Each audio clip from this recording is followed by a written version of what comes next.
My name is Erin Paulson. I am the conservator that repaired this book entitled The Journal of the Trip to South America by Francis M. Drexel, part of the collection of the Haggerty Library of Drexel University. The date is July 2nd, 2025. I built a multi-use vase box to house the 3 conserved items.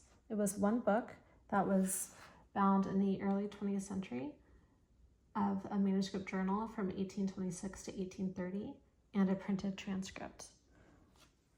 These are the original covers that are brown suede with gold tooling and silk moire fly leaves and end sheets.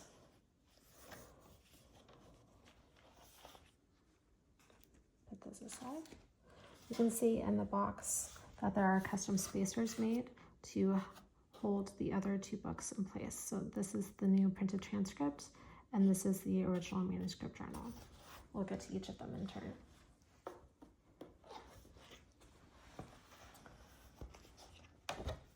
This is the printed transcript rebound in a custom 4-flap enclosure. I'll take it out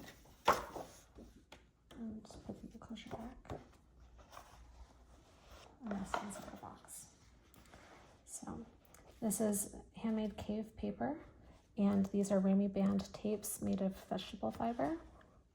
This is a non-adhesive binding so that the book can easily be removed from the covers and rebound in a different way. Everything is reversible, nothing is permanent. The binding was originally incredibly tight, which is what caused so much of the damage to the transcript and the manuscript journal. This is the original dedication page. You can see from Christmas 1916. And as we go through, you'll see some holes from a top stitching, which was part of the original binding that contributed to the overwhelming tightness, and that's why there was so much damage. So those holes have been repaired, and now the book can open completely flat. You'll see how much easier it is to go through. There's no tightness anymore.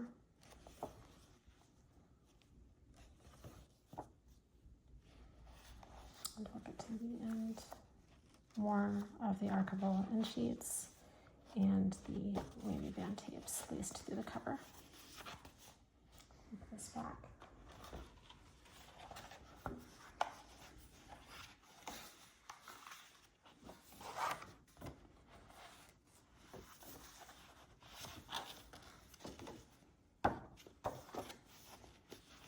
We'll rest this inside the box while we look through the manuscript journal.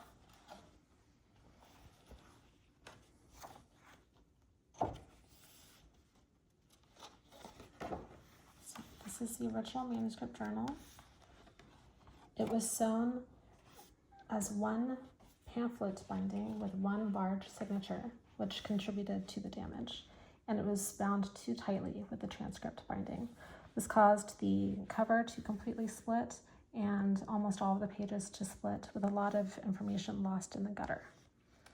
Because it was a pamphlet, I wanted to honor that original structure, so I created kind of a pamphlet alternative where there are now 4 signatures instead of the one original one, and each signature is sewn in its own pamphlet structure. They're spaced across on the spine so that there isn't too much stress on the holes causing them to tear out. Giving spacing like this enables more strength. Also, doing individual pamphlet stitches means that if one signature fails, the others remain intact. So it both honors the original structure and creates a safer environment for the pages. You can see a lot of this had to be mended.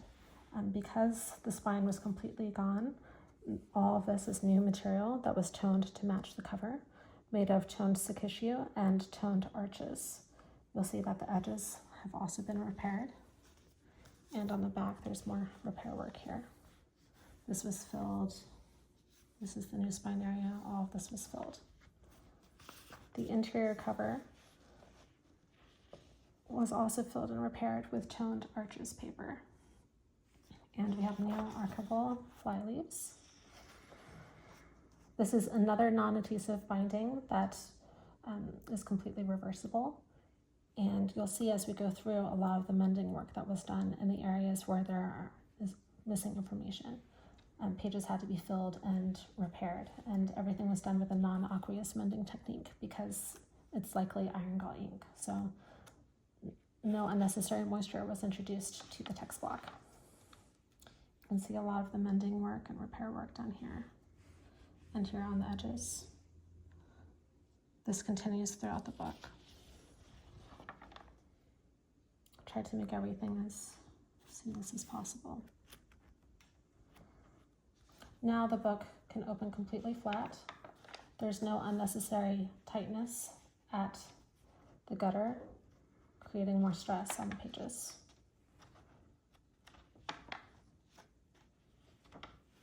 We'll go through as quickly as we can.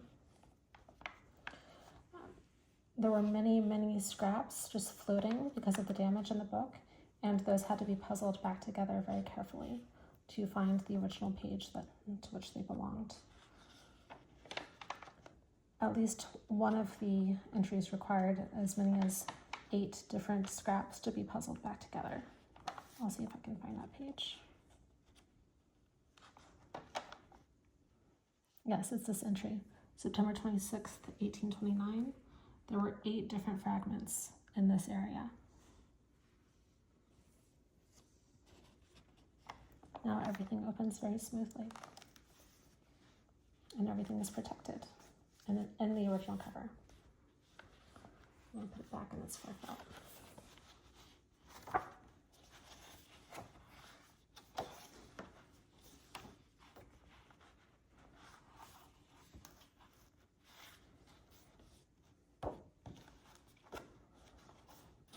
And it slips right back inside its box. The transcript binding goes on top.